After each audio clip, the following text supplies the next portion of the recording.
Hola, queridos amigos de Contexto. Amigos, hoy tenemos un tema muy interesante y hasta cierto punto desconocido. En realidad son tres temas relativos al mar los que queremos tratar hoy.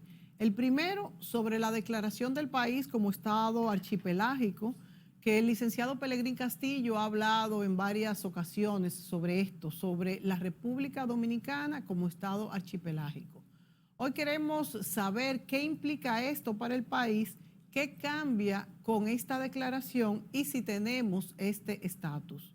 El segundo tema es sobre el protocolo de la UNESCO para la protección del patrimonio cultural subacuático. Como país hemos ratificado este acuerdo de la UNESCO que impide que saqueadores y comerciantes puedan llevarse las piezas encontradas en nuestros mares. Entonces nos preguntamos cuál ha sido la evolución en la forma en que la República Dominicana ha tratado su patrimonio subacuático.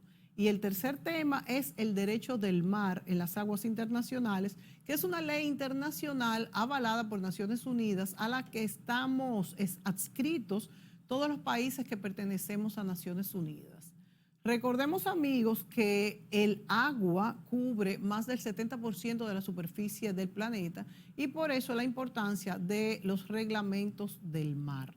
Veamos qué reglamentos se aplican a los mares y océanos del mundo. Pelegrín Castillo es nuestro invitado en esta ocasión. Bienvenido, Pelegrín. Hace unos días que no venías por aquí. Mónica, de estar aquí junto a ti en este programa. Muchas gracias por la invitación.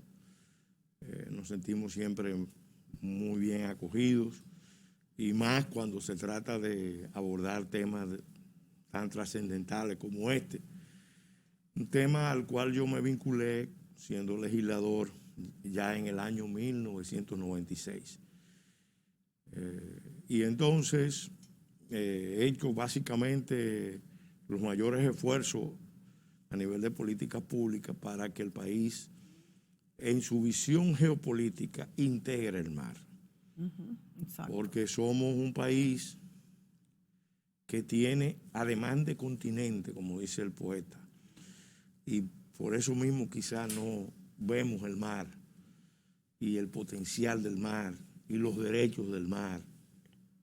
Además somos un país que tiene una posición privilegiada desde el punto de vista geográfico, geopolítico. Somos un país central en el continente, central en el Caribe y con condiciones muy especiales para convertirnos en una potencia marítima. Ahora mismo República Dominicana tiene cerca de 12, 14 puertos y puede hacer crecer sus instalaciones de puertos y marinas de manera considerable y ser eso un factor de desarrollo, un motor de desarrollo nacional. Sin embargo, por muchísimas razones, no hemos desarrollado el potencial del mar. Hay razones históricas, razones culturales, políticas y sobre todo las razones que tienen que ver con nuestros vecinos, porque nosotros estamos básicamente en el centro, pero hacemos fronteras, tenemos fronteras marítimas con potencias mundiales, con potencias regionales y con estados influyentes, estados emblemáticos. Nosotros tenemos 6 fronteras.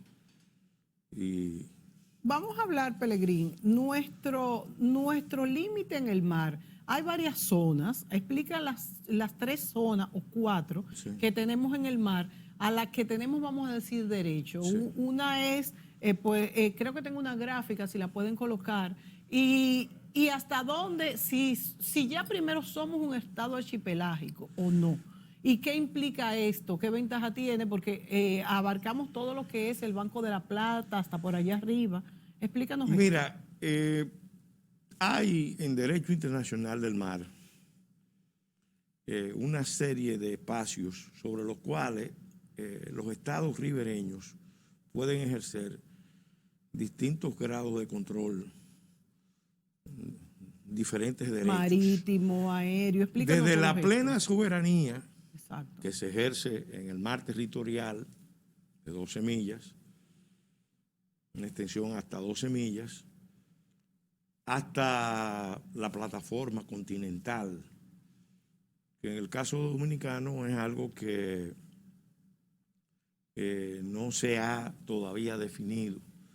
Pero luego viene la zona contigua, que puede llegar hasta 20 millas a partir de las líneas rectas, donde el Estado ejerce un tipo de poder de policía para la vigilancia de actividades que pueden dañar al Estado, actividades maleficentes, como contrabando, tráfico O sea, las de aguas ilícito. territoriales, que son las inmediatas. Son el mar territorial. Ajá, que son 12 millas. 12 millas. Ah, eso pertenece a nosotros totalmente. Eso es como si fuera el la territorio tierra. dominicano. Exactamente. Después la zona contigua, ¿qué implica? Cuando se aprobó la ley, en el año 2007, nosotros teníamos 6 millas y lo llevamos a 12 millas. De modo que ampliamos considerablemente el espacio. Esto por un tratado internacional. No. Bueno, la Convemar permite que los estados tengan hasta 12 millas. Eso ya no se discute. Nosotros tenemos 12 millas. Lo extraño es que cuando se aprobó la legislación que derogamos, se estableció 6 cuando todo el mundo estaba fijando 12. Por eso te digo, es algo internacional. Nosotros vamos a decir, en nuestra ley interna nos autolimitamos, cosa que no se entiende. Yo tengo mi interpretación de qué pasó ahí. Estábamos en plena Guerra Fría y había mucho interés de que República Dominicana, que tiene, vamos a decir, una influencia particular sobre el paso de la Mona, que es un paso importante, no tuviera 12 millas. Y por eso nos impusieron poderes internacionales 6 millas. En el 2007 finalmente se modificó eso y nos fuimos a 12 millas. Luego la zona contigua, que llega a 20 millas. En la zona contigua, el Estado ribereño puede ejercer poderes, repito, de policía. Por ejemplo, si hay sospecha de una actividad de contrabando, la actividad del Estado puede llegar ahí y hacer una función de fiscalización. O, por ejemplo, en buques militares de otros países, que no es el caso en zona nuestro, contigua no. Puede haberlo. No. No hay problema con eso. Cuando hay tránsito pacífico y continuo de barcos militares de otras naciones, en principio, a menos que no haya un estado de guerra, el principio que prima es la libre circulación. La libre circulación al paso inocente, se llama así, paso inocente. Sí, claro, se trata de un paso hostil, ya es otra cosa, pero si es paso inocente, no tiene que haber ningún problema, ni hay ahí ningún tipo de debate. Ahora, luego, como otra categoría más adicional, que es muy importante, está la zona económica exclusiva. La zona económica exclusiva puede llegar a partir de las líneas de base. Y fíjate que este es un concepto que hay que tener bien claro. A partir de las líneas de base, puede tener hasta 200 millas náuticas. Las millas náuticas tienen 1.8 kilómetros. No son, a diferencia de la milla terrestre, que es de 1.6, una milla náutica tiene 1.8 kilómetros.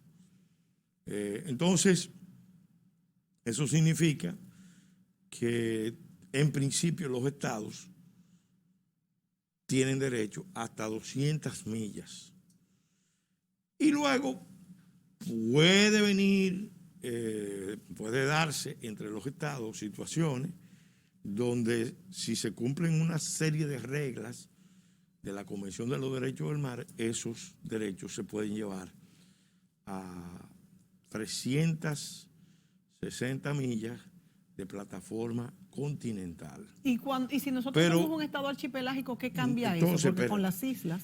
La noción de estado archipelágico está asociada a la noción de línea de base.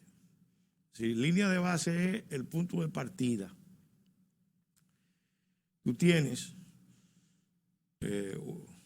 tres categorías fundamentales. La línea de base normal es la línea que toma como punto de partida la baja mar de la costa. A partir de ahí tú mides los diferentes espacios.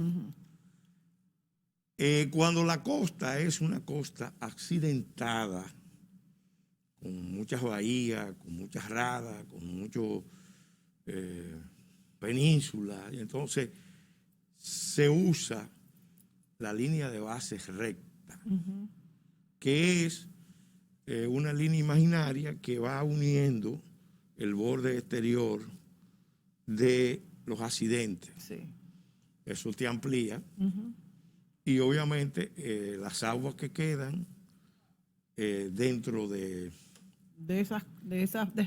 la costa son y la línea de base recta son aguas interiores. Sí. A partir de la línea de base recta tú mides el mar territorial. Exacto. Ahí hay una ampliación. Sí. Los estados pueden combinar a su conveniencia en línea de base normal con línea de base recta para la definición de sus espacios. Y entonces hay una tercera categoría que se abrió paso a través de una lucha histórica. Todo esto son luchas de los estados, porque esto no fue consentido inicialmente por las potencias marítimas. La línea de base recta, por ejemplo, fue resultado de una lucha que se dio entre Noruega e Inglaterra. Si los noruegos no protestan, como ellos tenían una costa muy accidentada, ellos reivindicaron el concepto de línea de base recta. Los ingleses no querían línea de base recta porque eso ampliaba el espacio de pesca de los noruegos y le quitaba a los británicos una parte. Y como los británicos tuvieron esa fase imperialista y todavía tienen evocaciones, ensoñaciones de esa fase imperialista, bueno, protestaron. Eso fue a la corte y ahí por primera vez se aceptó el concepto de línea de base recta. El caso de las pesquerías noruegas, eso es un caso clásico. Sí. Entonces, en el año 1955, fíjate que ha llovido bastante. Que faltaba ya un tiempo para la primera convención de los derechos del mar. Cuando se estaba discutiendo ya que había que codificar el derecho del mar y que había que dar al mundo un instrumento que regulara el mar, la primera convención que se hizo en Ginebra, algunos estados ya discutían la noción de estado archipelágico. Básicamente, Indonesia, Filipinas fueron los pioneros. Porque están compuestos de islas. Esos son los estados archipelágicos más grandes. Y al mismo tiempo, los pioneros del concepto. Obviamente, las potencias marítimas, Estados Unidos, Inglaterra, Francia, protestaron, se opusieron. El concepto de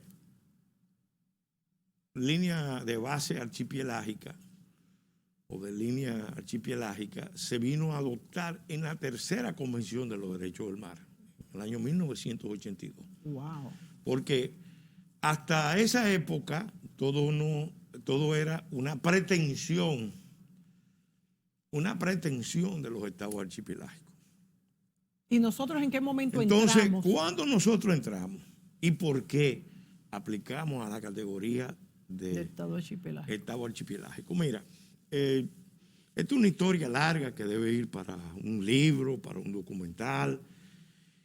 En el año 1996, terminando el gobierno del doctor Balaguer, se firmó un acuerdo, pero fue un acuerdo bochornoso, fue un acuerdo vergonzoso, un acuerdo antinacional, un acuerdo que realmente demostró que República Dominicana es un estado muy vulnerable a las maniobras de las potencias. Porque ahí, terminando el gobierno, ya con un Balaguer que lo estaban sacando, expulsando del poder, el Reino Unido se aprovechó para, y digo que se aprovechó y lo digo con conciencia, conocimiento, se aprovechó para imponer un acuerdo que en el fondo lo que hacía era ratificar las líneas establecidas en la legislación vigente en esa época, que ya era una línea que estaba superada por muchísimas razones, por la jurisprudencia internacional y por la Convemar.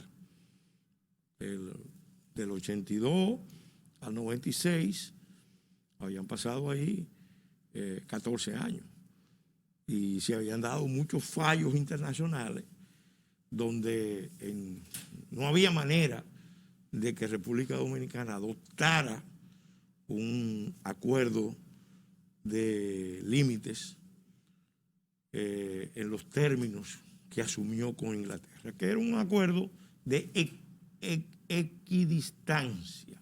Es decir, Reino Unido quería que a partir de los territorios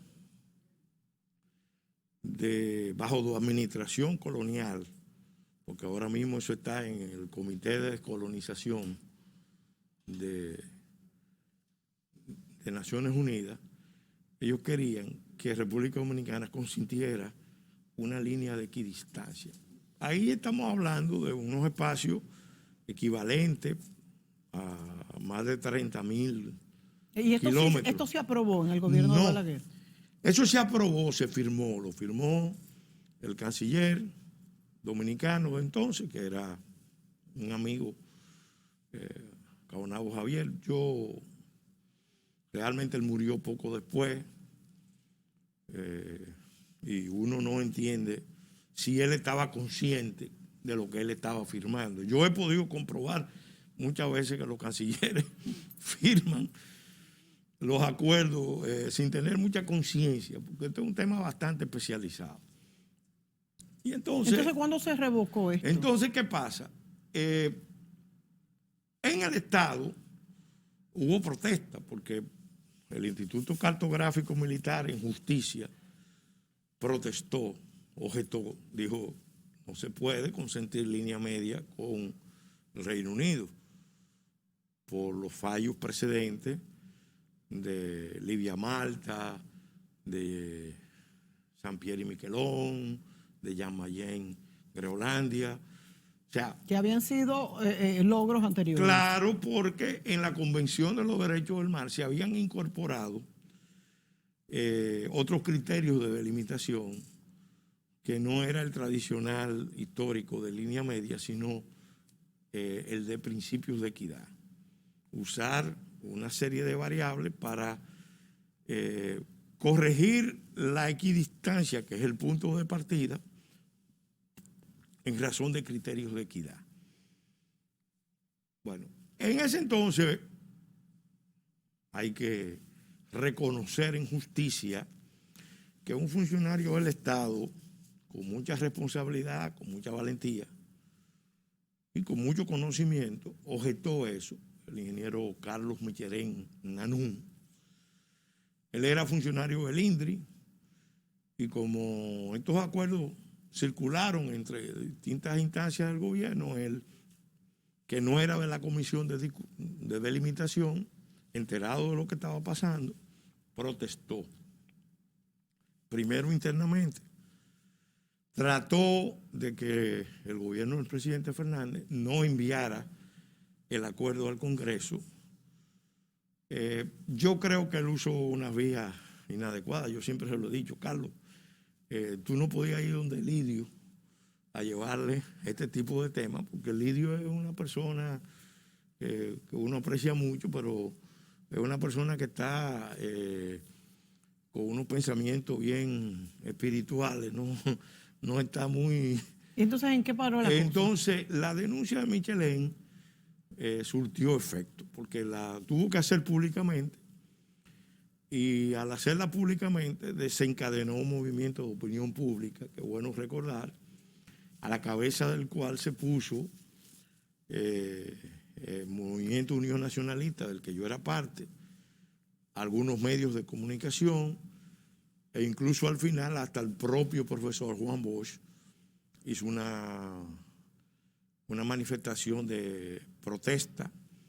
Entonces, ante ese movimiento, el gobierno del presidente Fernández, oyendo los argumentos, yo mismo intervine como vocero de esa posición, reforzando la posición del ingeniero Carlos Michelén, porque ese fue su gran aporte.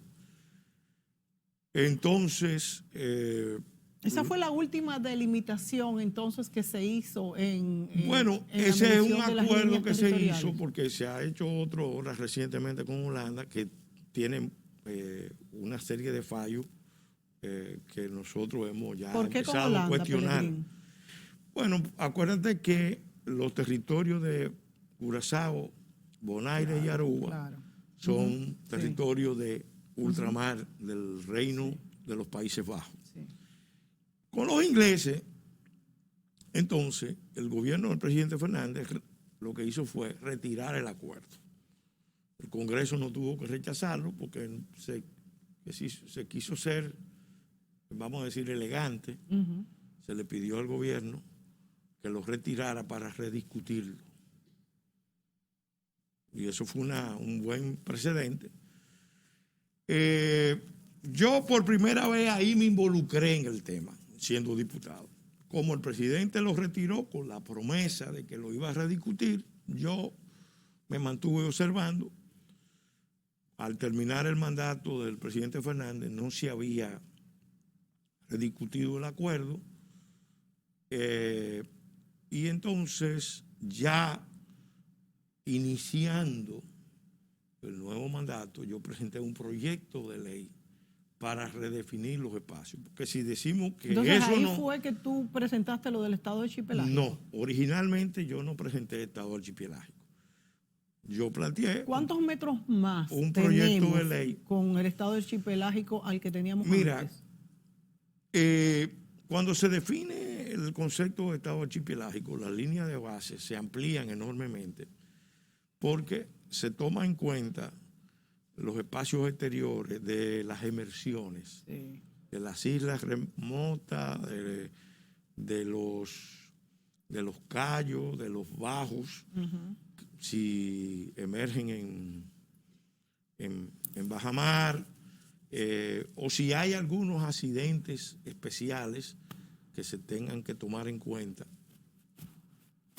Y obviamente nosotros pasamos a tener 51.000 kilómetros de aguas archipelágicas. Más, o por todos. No, de aguas archipelágicas. De aguas archipelágicas.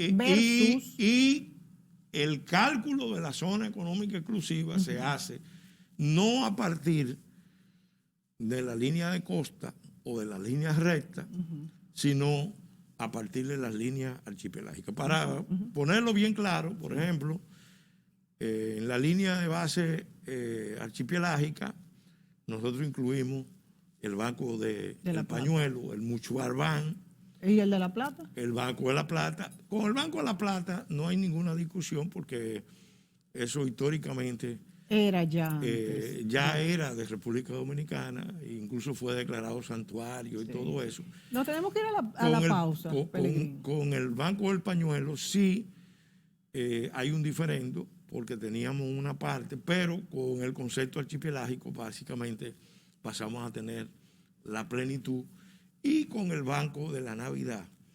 E incluso hay un banco intermedio entre el Banco de la Plata y el Banco de la Navidad que lo bautizamos con el nombre de Banco Santísima Trinidad. Pero vamos a hacer la pausa. Yo te voy a explicar por Yo qué. quisiera que tú me dijeras claramente, que los amigos los entendieran, Pelegrín. Sí. ¿Cuáles son los usos que nosotros, porque a esa zona económica... Pero antes de llegar a los usos, es importante. Yo sé que en el espacio de una hora tú quieres que se dé la mayor información. No, y que se vea la Pero es practicidad importante de este que la asunto. gente entienda todo el proceso de delimitación y cuáles son los intereses que se mueven para que el país no reivindique plenamente sus derechos fundamentales sobre el mar. Nos vamos a la pausa y volvemos de inmediato.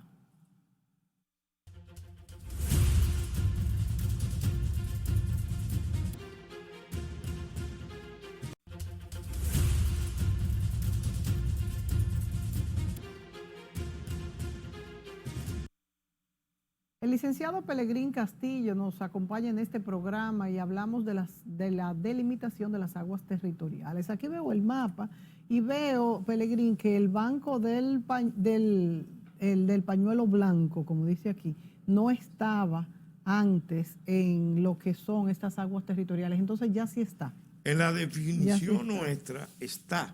Sí. En la ley interna. Pero entonces quedó dentro. Entonces, ¿cuál es el proceso? Sí.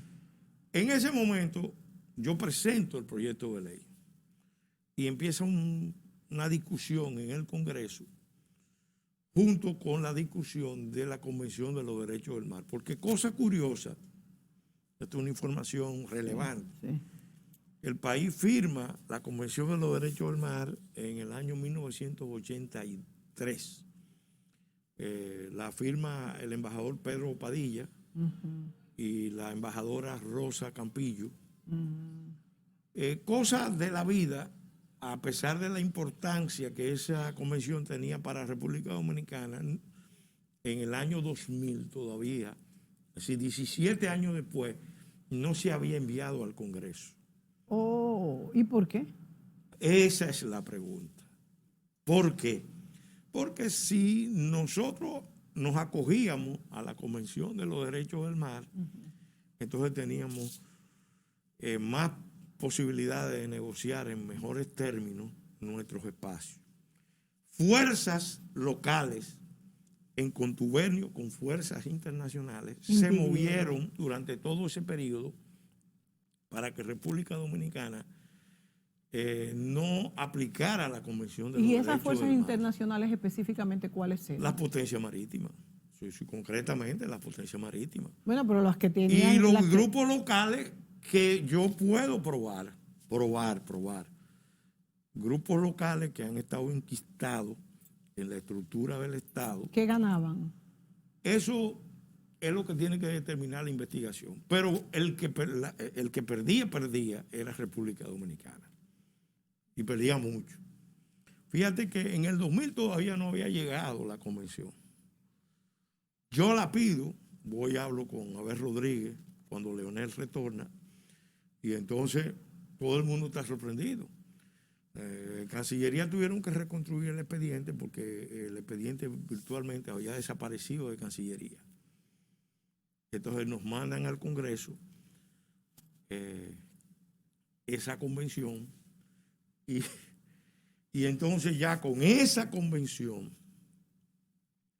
se forma una comisión para trabajar la convención que la presido yo y una comisión de límites marítimos para conocer mi proyecto que la preside el diputado Lister del PLD.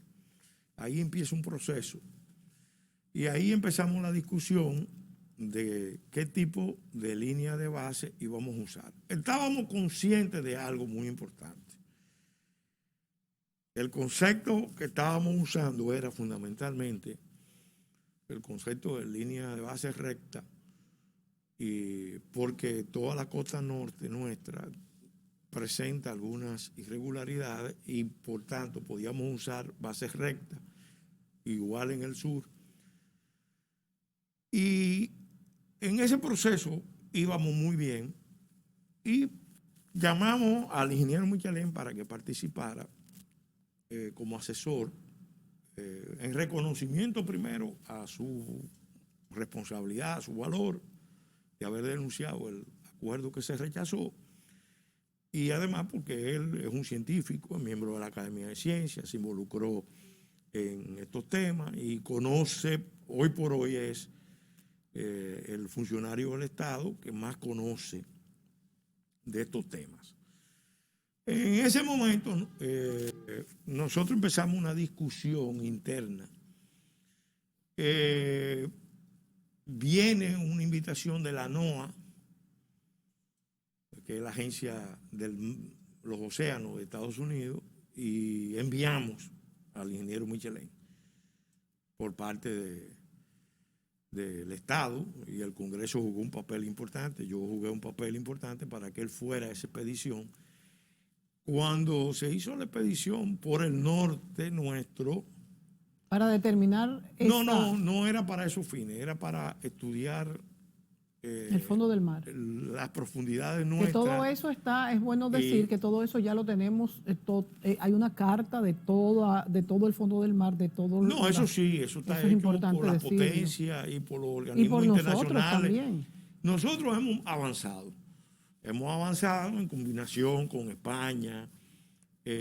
La misma ANAMAR ha hecho, ha hecho trabajos, pero en las costas, no en los fondos profundos. Pero había que empezar, y empezar por la costa es lo más racional. Sí. Y ha hecho ya, yo tengo entendido, que batimetría en muchas zonas del país. Ahora, ¿qué pasa? Que esta es la parte crítica. Michelén nos propone que consideremos la opción de Estado archipelágico, porque él estuvo en el Banco del Pañuelo, estuvo en el Banco de la Plata y caminó en bajamar sobre el Banco del Pañuelo, Banco de la Plata, y navegaron sobre el Banco de la Navidad. Ahí estaba el debate de si emerge, si no emerge, cuándo emerge. Y hay una plataforma bastante. Ese es un debate. Alta. Sin embargo, el Banco de la Navidad tiene una singularidad que también tiene que tomarse en cuenta. Y es que estamos, ahí mismo empieza la fosa de Puerto Rico, o la famosa fosa de Milwaukee, que es la mayor profundidad del Atlántico. ¿Y cómo tomamos eso en cuenta? Eso, para fines de discusión de límite, es un factor que los estados pueden plantear sobre la mesa. Porque recuérdate que todas estas nociones son nociones que se van construyendo a lo largo de la experiencia. Repito, yo que he sido profesor de Derecho del Mar, no he encontrado todavía la primera noción que no haya salido de un diferendo. Sí, claro.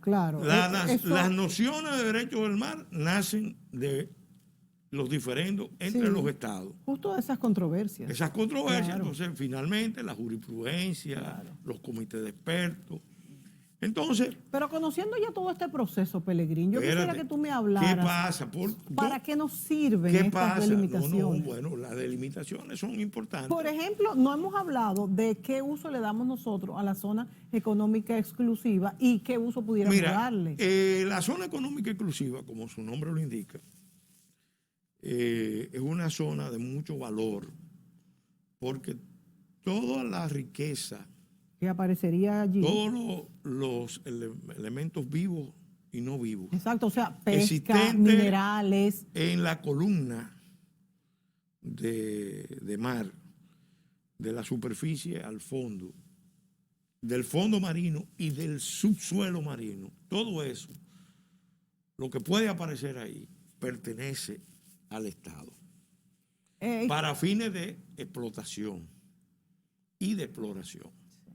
O sea, minerales, petróleo, todo esto. Ahora bien, Petróleo, gas, metales, pesca, e incluso es bueno que se sepa que la farmacopea más importante del mundo está en los mares. Sí, los elementos, para explicarle al público, de principios activos de medicina, de salud, de medicamentos, más importantes del mundo, están en los mares. ¿y quién es el país que más los explota? Bueno, hay competencia, pero ahí normalmente Porque están... nosotros no hacemos No, ningún tipo de esta ninguno de los explotación. países en desarrollo Y lo hacemos. tiene los recursos para hacer eso, pero tiene el derecho de buscar aliados. Por supuesto, y además que esté ahí para cuando Aliados en tengamos los otros recursos. países o aliados en compañías. Y eso es algo, acuérdate que la superficie del planeta es más agua que tierra. Y el principio comprobado es que lo que hay en tierra abunda en mar. Abunda en mar. Mira, en el año 1968, en una Asamblea General de Naciones Unidas, el embajador Arvi Pardo de Malta, una isla, hizo el planteamiento más importante. Fue una campanada a los países en desarrollo, porque dijo, nosotros tenemos que evitar que las potencias marítimas colonicen el mar.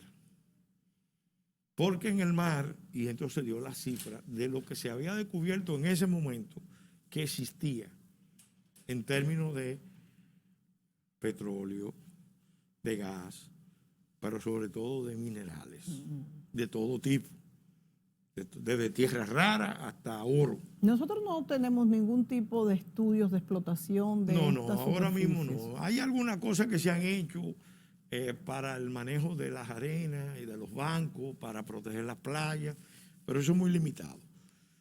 Lo que son todos nuestros derechos sobre nuestros espacios es algo que no lo vamos a ver nosotros, lo van a ver las generaciones pero es importante futuras, preservarlo. pero es importante reivindicarlo, como dice la Constitución, en los términos más favorables que permita el derecho del mar.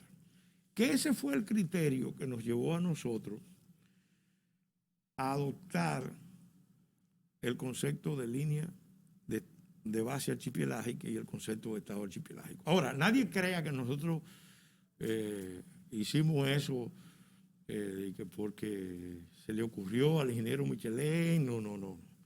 El ingeniero Michelin, nosotros respetamos su criterio, probablemente el científico dominicano en esta materia, probablemente no, seguro, que más conoce de este tema. Y ya por la experiencia que tiene en Naciones Unidas, yo te diría que es un experto de categoría internacional. Pero se dieron dos circunstancias que nos obligaron a nosotros en el Congreso a tomar la decisión de que las delimitaciones tenían que hacerse con una ley base, y esa ley tenía que tener las líneas más amplias posibles para que el que fuera a negociara no sobre un punto más ventajosa. Minimalista, sino sobre un punto de vista maximalista. ¿Cuándo se aprueba esto? La ley se aprueba en el 2007, la Convención del Mar se aprueba en el 2008, con declaraciones interpretativas, cosa que nunca antes había pasado en la historia del Congreso dominicano. Se hizo un trabajo porque la Convención lo permite. No hay derecho a reserva, pero sí hay derecho a declaraciones interpretativas. Y entonces el Estado Dominicano consignó una lista de declaraciones interpretativas que todavía, tengo entendido, no han sido enviadas a Naciones Unidas. Wow. Es algo, porque es la resistencia que hay. ¿Por qué esa contradicción? Bueno, porque el mismo equipo que negoció el acuerdo del 96, ese acuerdo proditorio, antinacional, ese mismo equipo que está ahí, Cancillería, que tiene también presencia en las Fuerzas Armadas y en otras instancias del Estado, sirviendo a los poderes internacionales. Ese equipo después negoció 2 acuerdos más que fueron rechazados por el Congreso Nacional. Un acuerdo de inversión que en principio es ¿De inversión favorable de qué? con el Reino Unido, de inversión, de protección de inversiones, lo cual en principio es muy ventajoso. ¿Por qué lo rechazamos? ¿Qué era lo Porque negativo? tenía un capítulo relativo al territorio donde se iba a aplicar. Y entonces los ingleses, que son expertos, tienen siglos haciendo diplomacia imperial y ejercicio de imperialismo y colonialismo, entonces cogieron e incluyeron unos capítulos donde propiamente se le daba, y eso quedó tan claro, que la comisión le recomendó, se usó la misma técnica. ¿Qué era lo que decía? Rechazar el acuerdo para que se rediscutiera. ¿Por qué? Porque esa parte equivalía a una especie de truco, de estratagema, de engañifa. ¿Específicamente qué era lo que decía? Bueno, que el acuerdo de inversiones se aplicaría en aquellos territorios ultramar de cualquiera de las partes. Nosotros no tenemos territorio ultramar. Claro. Inglaterra sí lo tiene. Sí. Que las delimitaciones de las fronteras se harían entre las partes y que se validarían con un simple intercambio de notas diplomáticas. O sea que esa delimitación podría variar con un... No, era una forma de esquivar el control congresional para establecer una frontera indirecta. Claro. Óyeme, una maniobra horrible. Sí, óyeme, horrible. Y ya no se podía decir, bueno, fue por desconocimiento, porque ya teníamos el debate anterior. Claro. O sea, lo que hicieron ese acuerdo, la parte técnica, porque a mí me consta que el canciller Tolentino, que firmó los 2 acuerdos, no tenía conocimiento de las implicaciones. Pero para eso están las comisiones. Pero el equipo que trabajó en eso sí sabía lo que estaba fijando ahí. Nosotros nos dimos cuenta y lo paramos. Y recuerdo que fue un senador que había sido diputado y que había ido con nosotros a Naciones Unidas. Porque vuelvo y te digo, esto no fue así. Nosotros no fuimos para definir el proyecto de Estado archipelágico. Nosotros no nos fuimos a una reunión en Cancillería, en Naciones Unidas, con el equipo de Naciones Unidas de Asuntos del Mar. Un día completo. El embajador Michelén, en ese entonces asesor de la Cámara, el embajador Pedro Blandino, que fue el que coordinó la reunión, y el equipo de diputados. Y ahí tuvimos con la doctora Manfred, presidenta de la Comisión de Naciones Unidas de Asuntos del Mar, para la CONVEMAR, y fue un día completo y ellos nos prometieron ayuda y nos dijeron claramente, el concepto de línea de base archipelágica, por lo que ustedes están explicando, nosotros entendemos que es muy válido y lo felicitamos. Ustedes están defendiendo sus derechos y síganlo haciendo. Claro, nosotros somos que tenemos que defender. Pelegrín, pero una pregunta que te quería hacer también referente a eso. Según esos últimos tratados que se han firmado, por ejemplo, los barcos hundidos encontrados en en la zona nuestra, Sí. primero he escuchado que después de 100 años de hundidos, pertenecen al estado donde se encuentran y pertenecen esas aguas territoriales, si están en las aguas territoriales. Pero también he escuchado que si son barcos, como se le dice, De Estado. Ajá, de Estado, siempre van a pertenecer. Por ejemplo, si fue contratado, por ejemplo, por la corona de España, de Francia, de Inglaterra, siempre van a pertenecer a ellos. ¿Es eso cierto? Bueno, ese es un debate que hay, porque las potencias imperiales de otra época siempre van a querer reivindicar sus derechos. La verdad es que nosotros tenemos que reivindicar la otra posición. Ellos le dicen de pabellón, barcos de pabellón. Sí, sí. Ese es un tema de debate. Yo ¿Pero quiero qué se hace que es actualmente? relevante porque te voy a decir, a mí me dijo una embajadora europea importante de un país amigo que en la isla de Santo Domingo había verificado solamente de ese país 160 pesos. ¡Wow! ¿Y de qué país? ¿Hay españoles? 160 60. pesos. Sí. Y no era España. Y no era España. Y era Inglaterra o Francia, porque no hay más. El punto es que eso... ¿Quién lo ha identificado? ¿El Estado Dominicano? No, ellos saben. Ellos saben por los registros históricos de este barco que se hundió en tal época, se presume que en tal zona. 160 pesos. Porque algunos dicen que incluso somos Expliquemos que los pecios y los tesoros, sí. Los pecios son los hundimientos.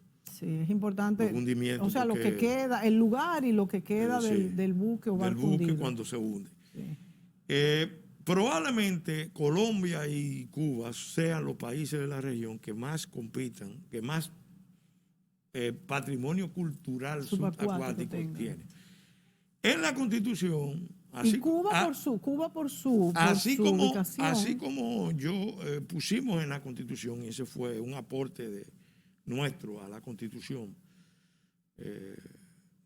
una propuesta de Fuerza Nacional Progresista y mía particularmente, de que las delimitaciones marítimas tenían que hacerse en los términos más favorables permitidos por el derecho internacional del mar.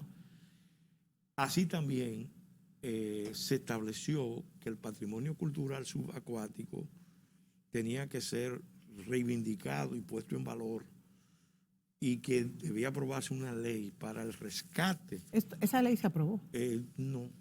No, se está discutiendo. Pero se necesita una ley especializada porque el enfoque de Naciones Unidas.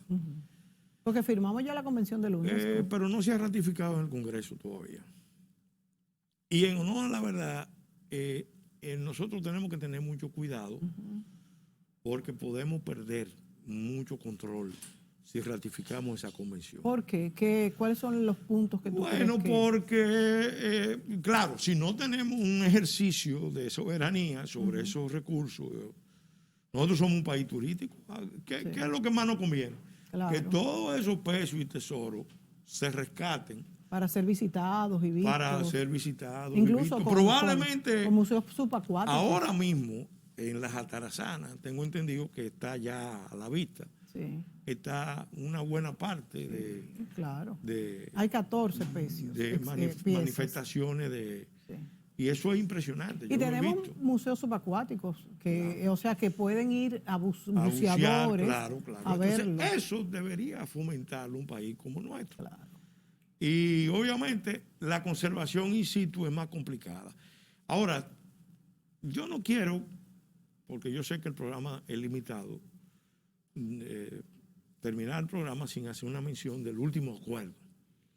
Te decía que se rechazó el primero en el año 97, se retiró, se rechazó el segundo de inversiones por esas cláusulas maliciosas, tramposas, vamos a decirlo claramente. Se rechazó el tercero de traslado de prisioneros, porque no solamente... ¿Traslado de prisioneros? Sí. ¿Cuál fue ese? Era un convenio con el Reino Unido para el traslado de prisioneros Encontrados. Para que se pudieran intercambiar el traslado de prisioneros, e incluso tenía algunas cláusulas. Pero prisioneros encontrados en la zona territorial. No, esa era la parte delicada. Que obviamente los prisioneros nuestros, ¿dónde están? La mayoría son los pecadores.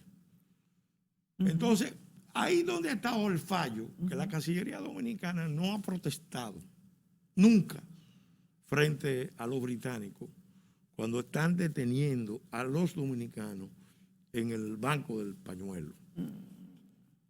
En el Banco del Pañuelo. Eso, la protesta debe... Pero tú no me dices que ya el Banco del Pañuelo está dentro de nuestras aguas. Sí, claro, es nuestra línea de ¿Y entonces pretensión. por qué lo detienen? Bueno, porque es un tema que hay que discutir, porque la delimitación final... Pelegrín. La delimitación final tiene que ser... Ahora, con el acuerdo de Holanda, yo lo objeto, lo vamos a objetar ya públicamente. Aquí, primer programa donde vengo y explico las razones. ¿Por qué no procede? Bueno, porque viola la Constitución. ¿En qué punto? La Constitución establece, da un mandato a delimitar en los términos más favorables permitidos por el derecho internacional del mar. El derecho internacional del mar permite usar los criterios de equidad. ¿Qué se usó en las delimitaciones con Holanda? Se usó criterio de equidistancia. Se me dirá, bueno, pero que eso en la ley que se aprobó... pero entonces los culpables son los negociadores. Se había abusado. Bueno, en ese momento el frente de lucha principal venía con Estados Unidos y con el Reino Unido. Y no queríamos en ese momento, cuando se aprobó la ley, meter otro país más, porque ya con el Reino Unido y Estados Unidos era suficiente. Pero yo me quedé con eso pendiente, y cuando se aprobó la convención, en las declaraciones interpretativas, incluimos el concepto de que el Estado dominicano va a privilegiar el uso del principio de equidad sobre el principio de equidistancia, y luego en la Constitución dimos mandato a usar ese criterio. ¿Qué pasa? Nuestros negociadores en este acuerdo se fueron por no escuchar, por no oír, se precipitaron y se fueron a una delimitación sobre la base de la equidistancia que no aplicaba y que objetivamente, estamos haciendo los cálculos, puede implicar la pérdida de decenas de miles de kilómetros. Por eso he querido hacer este programa, entre porque es un tema muy 8.000 desconocido y un número mayor. Y que como es a utilizar en el futuro, porque nosotros no le sacamos el provecho al mar que deberíamos, lo dejamos como de lado, como que no es importante. Por eso he querido hacer este programa. Mi recomendación al gobierno del presidente Abinader, que llame a Holanda, que es un país amigo, y que se siente a rediscutir el tratado. Como no ha sido enviado al Congreso ni al Tribunal Constitucional, tengo entendido, hay un tiempo de sentarse, discutir eso y buscar la mejor vía. Porque no podemos, además hay otra razón. Nosotros no podemos adoptar principios de equidistancia con Holanda y cuando nos sentemos con los ingleses decirle, no, queremos principio de equidad. No, porque nos van a decir, tiene que ser lo mismo. Porque no nos queda más tiempo. Gracias, Pelegrín Castillo, gracias a ustedes, y ha quedado sobre la mesa esta petición de Pelegrín. Bueno. Hasta la próxima.